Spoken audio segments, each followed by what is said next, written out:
Hi everybody, it's me Jill and welcome to Jill Informed.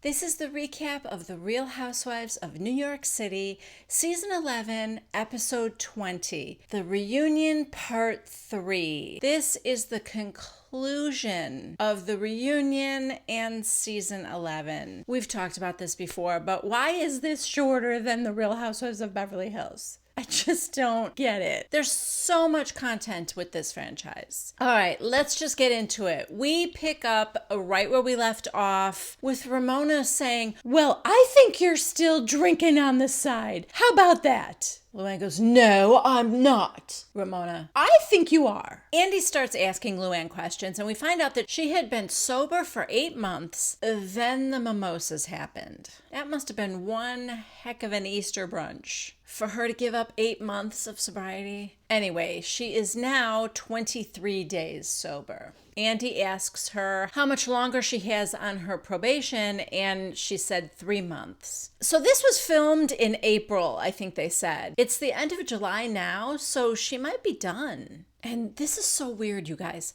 We're like 2.5 minutes into the show, and Andy says to her, "Well, good luck to you. Congratulations on how far you've come." And she's like, "I appreciate that." And then boom, boom. We get this ominous music. And we get this reverse Wizard of Oz where the screen goes from color to black and white. And then it's a still frame and the words on the screen say, 6 days after taping this reunion, Luann appeared in court to defend charges that she violated her probation. She was given further restrictions for the remainder of her probation. And then we're back to color. It was a weird moment, and then it was an even weirder segue back into this jovial, "Hey, these ladies are zany," from leaving a party with a bag full of lobsters in the Hamptons to a naked chef in the Berkshires. I mean, it was a little abrupt. Let's just put it that way. So anyway, after a long look back at an amazing season 11, so good. We now move on to Sonia. We touch on the Morgan letters. I think Andy asked her, what was going on there with that? And she said it was very nice of Dorinda to schedule that tour of the Morgan house and everything. I really do appreciate it. But I think I just realized I get agita whenever I'm in a Morgan home. And that includes the townhouse. It just stresses her out, I guess. And then Andy brings up Tage. And he's like, "Poor Tage. Sonia, he had to go off to college, otherwise he could have been my new intern." Oh, I'm sure he's so sorry he's going to college instead of becoming your new intern, Sonia. Andy said, "Some people thought your interaction with him was amusing, but others thought, wow, this is totally inappropriate." Sonia, "Today you have to be very careful about that kind of thing." "Yeah, Sonia, darn that Me Too movement, huh?" What the? I don't know. Andy's like, "Do you think you went too far?" And she goes, "Oh yeah, it went too far." Then we take like a hard right turn to Ramona and her dad's will. I feel like part 3 is having some very awkward transitions. Anyway, Andy's like, "That was intense." Ramona starts to cry a little bit. And she said that going upstate really brought up a lot of emotions for her. And she actually thanked Bethany for being there for her. Because, that's when they kind of bonded over talking about their terrible childhoods. Then Andy asked Dorinda what she thought of it, because, she was the one that was there when the two of them were kind of pouring their hearts out. And she said, "Yeah, it was very interesting. I didn't know that about Ramona. I thought it really explained her need for control." And Ramona's kind of like, "Yeah, maybe." And then she turned to Bethany and she goes, "I did know about your childhood a little bit, but I never absorbed that intensity. It's very sad. I was just very sad for both of you." The whole moment now is pretty sad. And the camera cuts to Luann and she whispers to Andy, "Andy, what time is it?" Now, I figured I knew why she was asking. You guys probably did too. I know she's got to blow into that thing 3 times a day.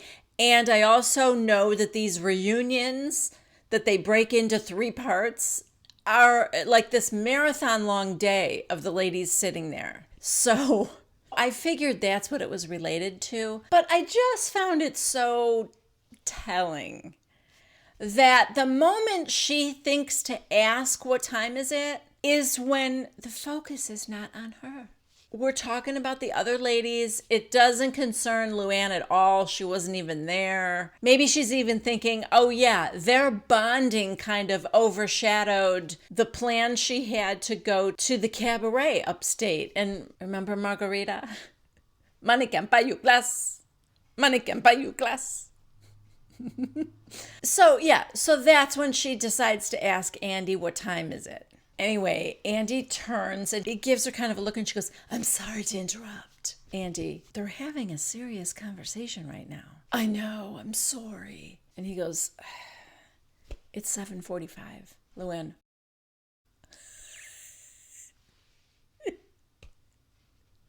I'm supposed to do my thing at 7 o'clock. Luann gives his face like, wah, wah. Andy turns back to them and he said, well, thank you, ladies, for sharing all that. And Bethany goes, no, thank you. Thank you for airing it. I mean, I think a lot of people are going through this kind of thing and, it's a good thing to show. So now we come back from the break and Andy says, it's time to welcome a special guest, Luann's friend, Barbara. Just to drive home the fact that she wasn't actually a real housewife, just a friend of, even though she had more airtime than probably any of them. That was my issue. Who is this Barbara? She's not properly introduced as a housewife, yet we had to deal with her all season long. And in the end, she wasn't that bad. So Andy goes, welcome, Barbara. Did you bring your toolkit? I bet she never tires of that. And she said, no, Andy, I left my hammer at home and my midriff. And Andy goes, and your wrap dress. Okay, so now we get to see Barbara's package. That one was for you, Ruben. And we get to see some real gems, like in the Berkshires, when Barbara's like, I'm staying in the fish room. And Dorinda goes, you're staying in the fish room. And then Barbara points to the shark and she's like, I'm going to have to put something over that. And Dorinda walks out and she goes, no, you don't. I loved it. That was one of the things I hated about Barbara. She was really just being this mouthpiece for Luann. Because I have a feeling that had she not gotten any forewarning and she just walked in and Dorinda said, and here's where you're staying, she would have been fine with it. But, she was given the heads up ahead of time that Luann, fought about that room and stuff like that. So we end that little montage with Barbara's comments being picked up on the mic when she was at Luann's cabaret show. Again, so good.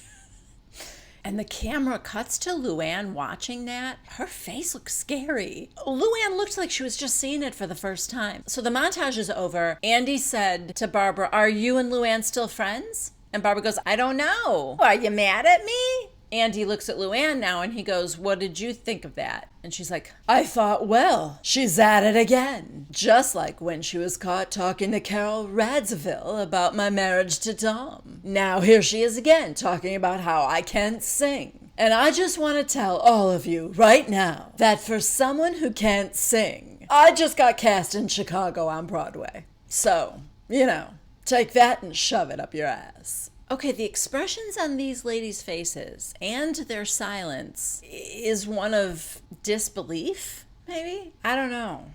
But what I can tell you is nobody congratulated her. For some big, exclusive announcement that she had saved for the reunion to tell everybody, not even Andy. It was odd. Barbara's like, well, are you directing that at me? And Luann goes, yes, girlfriend.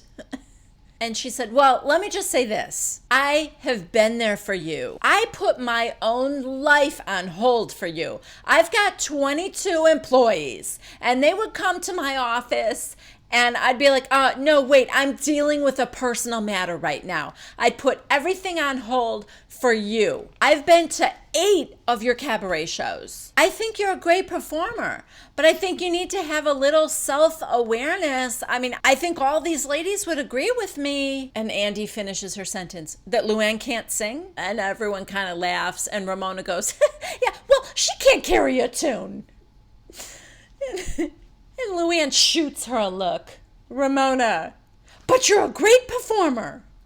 Okay, that'll soften the blow. Oh, God. Bravo, you cannot be seriously considering getting rid of Ramona and Luann. I refuse to believe that. They have been consistently entertaining. And I'll tell you something else. They are at the core of what makes New York City different than all the other franchises. They have just this unique sense of self and lack of being able to read the room. It is delightful to watch. It's entertaining as hell. And I think this cast, there's some kind of magic within this core cast. I know we've had our Kristens and our Heathers and you know, our Tinsleys. And they've been fine, but only because the core ladies carry this show and they carry it well. I'll tell you who I really, really want to come back again. Alex McCord. Alex and Simon were television gold. Those first couple of seasons. I want to go back to that. I want a throwback season. I'll even take Jill back again. Just so good. And a very big reason for that is Ramona Singer and Countess Luann. So if there's any truth to that rumor, please reconsider. Anyway, Barbara now says, I mean, you're not Adele, Luann. No, I'm not, and I don't pretend to be. Then Andy says, well, what are the other ladies' impressions of Luann singing? Okay, you guys, I went back and I counted 3 full seconds of dead air before Bethany finally makes this staccato sound from her throat. Then Ramona says, well, I already said what I thought. And Sonia said, I think it's more the jokes and the stories she tells. And everyone's, yeah, you're a performer. You're a performer. You're a great performer. So then finally Bethany says to Luann, do you think you're a great singer? I mean, like, honestly, do you think you're a great singer? Luann, no, I don't pretend to be. But I just got cast in Chicago on Broadway, and I'm going to kill it. So, attempt number 2 to try to get somebody to congratulate her for that. Dorinda breaks in. Okay, we get it. Congratulations. You're on Broadway. We get it. Can we just put that in a box for now? Okay. This is so funny to me, but also I have to stick up for Luann for a second here because she just got cast in a Broadway musical. Chicago. Andy, what's your problem? Why are you not congratulating her for that? Do they all know something I don't? Like, did she win a raffle to be in it? Or did she pay the highest bid to win a walk-on role or something? I mean, short of something like that, it would seem to be something you would congratulate your friend for. And not make her, like, immediately put it in a box. We're making her put it in a box before anybody even really acknowledged it. That seems a little unfair. Having said that, I do understand what Dorinda is trying to say. You are totally ignoring the whole point, which is Barbara, much like Bethany said to you first, put her life on hold for you when you were in crisis. And instead of being very grateful for that, you just want to focus on how she's not still there for you at every moment of the day. You don't want to acknowledge that these women have their own lives and that they can't continuously be there for you at the same level they were when you were in crisis mode. That's kind of it in a nutshell. She wants that continued level of support indefinitely, I guess. And when she doesn't get it, she gets mad at them. So they feel very unappreciated. What Dorinda says is, Barbara was there for you. She was your ride or die. Luann starts to say, yes, and I've done the same for her. And Bethany makes this face. Then Bethany says to Luann, you're tone deaf about this. Luann, it was upsetting. Bethany's like, yeah, it was. Okay. How about this? Do you think that Barbara has too much tanner on right now? And Luann goes, absolutely. Again, weird how that came out of nowhere. Like, we're trying to defend Barbara, and now we're just going to attack her for the tanner. Not that she doesn't deserve to be attacked for that, but the timing of that was so weird. Anyway, Bethany pops up and starts wiping Barbara down. Everybody's laughing now, saying, it's the glitter. She's too shimmery. She looks like the Tin Man. All of that is funny, but it's just, okay, Barbara was a very good sport, kind of laughing and allowing Bethany to rub her arms down with a tissue. I don't get it. Why is it okay for you to embarrass another woman? You can have your thoughts about how much tanner she wears. You're not wrong. It looks ridiculous. But she didn't do it to look ridiculous. She likes that look. Otherwise, she would not have come to the reunion like that. It's just something that only Bethany gets away with. What if Ramona went and wiped down Barbara's arm? Bethany would have something to say about Ramona. Don't you think? I should have said that was a side note. Sorry for that long tangent, but you know what? I'm going to miss these ladies so much. This is my last time to talk about these ladies for a long time. Getting all my thoughts out there. We move on to talking about how Barbara tried to fit in with the group, and she said, listen, you guys didn't let me join you most of the time. Then we revisit when they were in Miami, and Ramona was going out with Tinsley, and they did not invite Barbara. Ramona is now trying to say, I'm sorry about that. I just wanted some alone time with Tinsley. No, you didn't. Nobody wants alone time with Tinsley. We talk about Dorinda's problem with Barbara, and when, she kicked her out of her apartment and all that. And Dorinda's like, you know what? Here's the thing. I was trying so hard to get to her, meaning Luann. And I just felt like she was an interloper. And we talk about how Barbara was being very, very defensive of Luann. And anything that might upset Luann, Barbara was going to get in the way of. Andy asked Barbara, do you regret that you shared having past relationships with women on the show? And she said at first she did, but then she didn't because she thought it was good to show an example of somebody like her who was on the spectrum and could like men and women. And she said, if you want to call me bisexual, go ahead. If you want to put a label on it, but she doesn't put a label on it. We talked about the gender liquid comment that Sonia made at the time, and Andy's like, it's not gender fluid. She's sexually fluid, not gender fluid. She's a woman. Then Bethany said that Barbara never really fully opened up on the show. That's what the show is all about. You got to show the good, the bad, and the ugly. You have to be true to yourself. You have to say what you're really thinking. You have to act the way you would really act. You can't put on. That's what this show is about. Just being your true, authentic self. That's what this is. Okay, I don't know if it's totally your authentic self, but Barbara said, yeah, I know. That's why I'm a good friend. And then Bethany goes, yeah, oh, you are a good friend. Then she felt the need to get up and hug her. And she's like, I'm afraid of that tanner though. But so she hugs her, sits back down. And then Luann attempts to get up and hug her. I say attempts because apparently Luann's left foot has fallen asleep. So she's hobbling over to Barbara and just kind of plops down on the couch next to her and gives her a real long hug. And then Andy's like, okay, so could you get back to your seat? Andy, give her foot a chance to wake up, please. And then Sonia has to give Barbara a hug. Then Ramona has to get up and go over and hug Barbara. Please, ladies, you've talked crap about her all season long. A hug isn't going to make that go away. Geez, maybe I should hug Barbara. Come here, Barbara.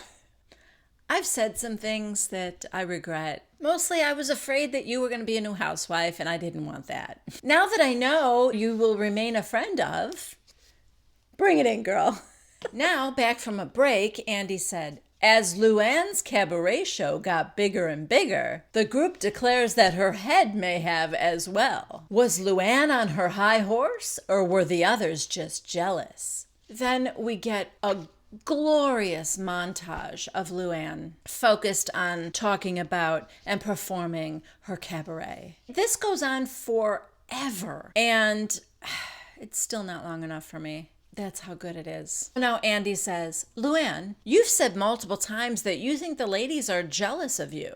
Luann goes, well, what is it then? I mean, why won't they leave me alone? The ladies are like, what? Ramona looks shocked. Bethany saying under her breath, oh my God, I love it. I'm so happy. This is Christmas. Bethany said, let me ask you something, Luann. What did you just watch? Luann, well, I saw a lot of things go down there. Bethany goes, okay, but what do you think was the general thesis? And Luann goes, why don't you tell me what you think is the general thesis? Then I swear to you, every single woman was talking at once for like a good long time. Finally, Dorinda said, where is Sonia's daughter going to school? Luann, well, I don't know. We didn't talk about it. Oh my God, everyone is in an uproar. Apparently every one of the other ladies knows where she's going to school. Here's the thing, Luann should have just kept reiterating what she had said earlier in the season. I recognize how incredibly selfish I've been, but there's a reason for it. I felt like I needed to concentrate on myself solely so that I could remain sober. That's how tenuous my sobriety was. I needed to focus on me all the time. Listen, it's not true because she's always been like that. But why doesn't she say that again? It might explain why she's worse than usual. In fact, we get a viewer question asking why now, ladies? Luann's always been this self-centered. I think it was Dorinda who said that it seems like it's been worse lately. Again, I refer back to the fact that she is trying to remain sober. I mean, I hate to say it because I want her on this show, but she probably shouldn't have come back this season. Bethany's getting on Luann about something she said in one of her confessionals. I guess about, I'm a big cabaret star, and then something about Bethany, and she did one of these. Bethany's kind of calling her out on that, and she's like, well, it wasn't really about you. It was just, and she really does not have an answer. And Bethany goes, well, then why did you do that? She goes, I shouldn't have. There's another viewer question. Do you ladies think that Luann isn't grateful? She's like, yes, that's part of recovery, is being grateful. And, I'm still working. I'm still working the program, ladies. I'm still working it. Bethany's like, yeah, but there was this thing. It just felt like I'm out of jail and bam, boom, I'm cabaret. Let's go. It feels like you should have had this period of being like humble. Like if you hit rock bottom, you would have been humble for a while. Luann said, well, I'm in this phase, what they call the pink cloud, sort of a state of euphoria. Then there's a viewer question for Bethany. You said that Luann doesn't owe you anything for helping her with her recovery, but then you said that she should be calling you the Lord Jesus Christ. Which is it? Bethany did not like that question and indirectly was calling that person an idiot. Because what she said was, I don't think that calling me the Lord Jesus Christ is owing me anything. I think that's just a lovely title. I think that anyone who may have a brain would know that that's some kind of exaggeration on my part. Wow, was that just a nasty dig at the viewer? Okay. Bethany does not like to be questioned. Period. Bethany, of course, then goes through the litany of Dennis tried to get you between $4.5 and $6 million, and I got you into rehab free of charge. Ramona, of all people, Ramona goes, I think you should be kissing her ass. So, of course, Bethany hops up off the couch for like the 10th time this reunion, and she kind of wiggles her little butt in Luann's face, and it's all good. We're all laughing. Now we talk about Bethany's little breakdown at the restaurant in Miami. And Bethany's like, it was a culmination of things. It wasn't all Luann. It was just this culmination of everything that was happening. And, she lost control. And Dorinda said, it was like a champagne cork being popped because we were all feeling the same way. It was good that it got out there. And Andy said, yeah, but you kind of talked to her about that at the Roundhouse. Bethany goes, yeah, she needs more than that. She needs to be hit over the head. She's strong. She's a big girl. She needs to be whacked over the head with it. We got to Sonia, who under her breath goes, one of 7 kids. Like that. I don't know. She's hardy stock. Then we talk about whether the ladies think that Luann is really going to change. And Bethany said, listen, we've sat on this couch many, many times, and I'm rooting for her. I'm rooting for her. Ramona said, I accept her. And everyone's like, yeah, we accept her. And Dorinda said, I not only accept her, but I want to help her get to the finish line. I really do. Luann's like, thank you. Thank you, girls. Okay, so we come back from the final break. A tray of drinks are being brought out. Virgin drinks. I think Andy said they were virgin mojitos, but some are orange. I don't know. The ladies are all tasting them. Dorinda goes, this is delicious. This would be great with some vodka in it. Sorry. Oh, God. Do you really have to wonder why it's hard for Luann to be around you ladies? Luann's like, no, I get it. Believe me, this would be better with vodka in it. Okay, so we're ending with Andy saying, all right, so I saw your dares during Truth or Dare. I want you now all to tell me one truth. Already Tinsley's like, oh God, I can't think of anything. We start with Sonia. And you guys, this couldn't be a better ending for Sonia. Andy wants them to say one thing that they said or did that made them cringe the most when they watched it back this season. She says, well, I liked giving... I don't even know if I can say it. Well, I liked giving Raj advice, but I don't think I should have said it that way. She's still calling him Raj. Everyone's like, it's Tage. It's Tage. Oh my God. But what advice did she give him? Because that never made it on the show. Like, was she sober when she was giving him advice? Anyway, Andy's like, were you giving him advice? Was that what you were doing? Yeah. I was making him Googleable. Ramona, of course, she said, I think it's obvious, my comment about Dennis. After thinking about it for a minute, Dorinda said, I really regret not going to the clam bake. I should have just gone, even though I was disinvited. I should have just gone and, told Lou, listen, I love you. I'm here for you. I know you don't like me very much right now, but I'm here for you. I love you. And Luann kind of thinks she should have done that too. That it would have saved months and months of them not speaking to one another. Well, Tinsley thought of one because she's next, and she said, well, I mean, obviously, the way I was crying at the circus. Oh, God, that was good. Mostly because she was having a real breakdown with the circles of blush and the big bow in her hair. That was the best. Now, Bethany's was interesting and made me actually happy because it was something that I mentioned on my recap, and I'm kind of glad that it bothered Bethany. Her most cringy moment was when they were in Miami and they went to buy the art, and Bethany bought something from that guy, but then he gave gifts to everybody else. And she said, well, that's okay. I have my daughter and Tinsley doesn't. And she said, I didn't mean it that way at all. I really didn't. But I saw how that came off, and it really bothered me. That did not come off well, and that was not my intention. Tinsley, did you catch it? And Tinsley's like, yeah, I caught it. But I didn't think we were at a place right there where I took it derogatory. So she apologized for that. I thought that was good. Now, the worst one of the night is Luann. She said, well, probably doing this to Bethany. I feel terrible about that. Oh, sweetie. That isn't even in the top 10 of things you have said and done. That was either a suck up to Bethany or I don't know what that was. But you phoned that one in. That was not good. And with that, they all get up to have a toast. And Andy said, does anyone want to lead us in a toast? And Luann goes, I do. I've got a great one. God, grant us the serenity to accept the things we cannot change. I mean, it's the serenity prayer. And it's great. but everyone's acting like it was the first time they heard it. Ramona's like, that's a great one. You know, at least it proves she's been going to AA meetings, right? And as the camera is panning out, we get one more, life is a cabaret. Yes, it is, Luann. You guys, that's a wrap on season 11. I'm going to miss it.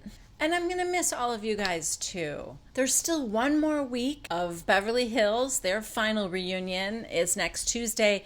And then the following Tuesday, August 6th, we started all over again with the Housewives of Orange County. Yes, there's a new housewife this year. And Vicki Gunvalson, the OG of the OC, has been demoted to friend of. So I don't know. Unless she's going to be a friend of like Barbara, then we'll be seeing more of Vicki than we've ever seen her before.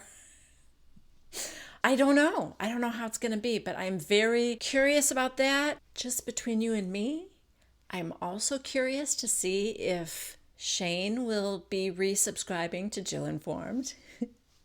So I don't know, some new changes there. So we'll see how that goes in a couple of weeks. All right, guys, as always, I appreciate you very, very much. Thank you so much for spending time with me and taking the time to comment and let me know what you think of the ladies, whether you agree with me or don't agree with me. I love your enthusiasm and passion, and I love to hear from you. And if you liked this video, please give it a thumbs up and consider subscribing to Jill Informed. Until next time, bye-bye.